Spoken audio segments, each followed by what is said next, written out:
नमस्कार, मैं भावना ठाकुर और आप देख रहे हैं कोहराम लाइव। उससे ज्यादा देविका अपने पति संजय राय पर भरोसा करती थी। दोनों की लव मैरिज हुई थी। संजय की पहली पत्नी सौतन के बारे में जानते ही उबल पड़ी, उसका खून खौल गया। दोनों पति पत्नी में कलह शुरू हो गया। नौबत ऐसी आ गई कि संजय की खुशहाल जिंदगानी में ग्रहण लग गया। पत्नी ने संजय को टॉर्चर करना शुरू किया। उसने दबाव बनाया, किसी भी हालत में देविका को अपनी जिंदगी से निकाल लो, वरना इस कांटे को मैं खुद निकाल फेंकूंगी। पत्नी सविता लगातार दबाव बनाती रही। थक हार संजय उसकी बातों में आ गया और देविका को रास्ते से हटाने का भयानक इरादा बना लिया। संजय प्रदेश सिकंदराबाद में काम करता है। यहीं उसकी मुलाकात देविका से हुई थी। करीब 4 साल पहले दोनों एक दूसरे से मिले थे। मुलाकात दोस्ती में बदल गई और फिर दोस्ती प्यार में। करीब 3 साल पहले संजय और देविका ने शादी कर ली। अक्सर देविका संजय को बोला करती थी कि क्या तुम मुझे कभी अपने घर नहीं ले जाओगे? मुझे अपना ससुराल देखना है, तेरे परिवार के लोगों से मिलना है। संजय अपना राज छुपाते हुए उसे टालता रहा। देविका जब जिद में अड़ गई तब संजय ने उसे कहा, ठीक है, हम लोग छठ में घर चलेंगे। छठ करीब आते ही देविका ने संजय को अपने किए वादे को याद दिलाया। इस बार संजय मना नहीं कर सका।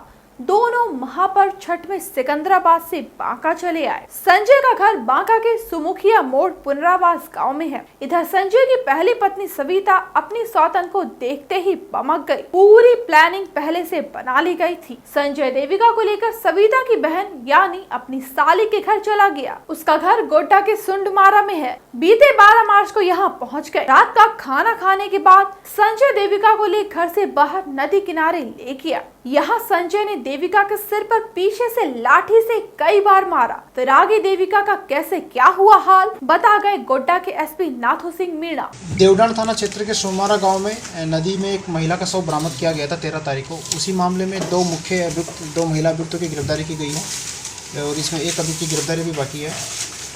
13 तारीख को देवडान थाना में सूचना मिली थी कि सोनमारा के पास एक महिला का शव गड़ा हुआ है। जब थाना प्रभारी के द्वारा वहाँ जाकर सत्यापन किया गया तो एक इसमें वीडियो मजिस्ट्रेट की उपस्थिति में उसको शव को निकाला गया। तो बिना सिर और एक हाथ का एक शव बरामद किया गया। स्वान दस्ता को बुलाकर अगले दिन सुबह 14 तारीख की सुबह उसका सिर और उसके हाथ को भी उस घटनास्थल से लगभग 50 मीटर की दूरी पर उसी नदी से बरामद किया गया। घटनास्थल पर कुछ जो संकलित साक्ष्य है उनके आधार पर अन्य वैज्ञानिक और तकनीकी साक्ष्यों के आधार पर कुछ लोगों का सस्पेक्टेड मूवमेंट हम लोगों को घटनास्थल के आसपास मिला। उसी के आधार पर कुछ लोगों को पूछताछ के लिए थाना लाया गया। पूछताछ के क्रम में एक महिला ने स्वीकार किया कि उसका पति संजय राय जो कि बांका का रहने वाला है, ये महिला भी बांका की रहने वाली है, उसका पति बांका थाना क्षेत्र का रहने वाला है। 4-5 साल पहले सिकंदराबाद में काम करने गया था। वहीं पर एक लड़की देविका राउरकेला उड़ीसा की रहने वाली है, उसके साथ उसका प्रेम प्रसंग हो गया था और लगभग 3 साल पहले उसने उससे शादी कर ली थी। कुछ दिन पहले छठ पर्व के आसपास जिससे शादी की थी उसने उसको लेकर अपने गांव आया था। इसी बात को लेकर इसका अपनी पत्नी के साथ विवाद होने लगा, झगड़ा होने लगा। तो इन्हीं सब चीज़ों के आधार पर दोनों ने पति पत्नी ने मिलकर और अपनी बहन के साथ मिलकर जो कि सोनमारा की रहने वाली है, यानी जो ये महिला अभियुक्त और संजय राय है, इसकी साली सोनमारा में उसका ससुराल है।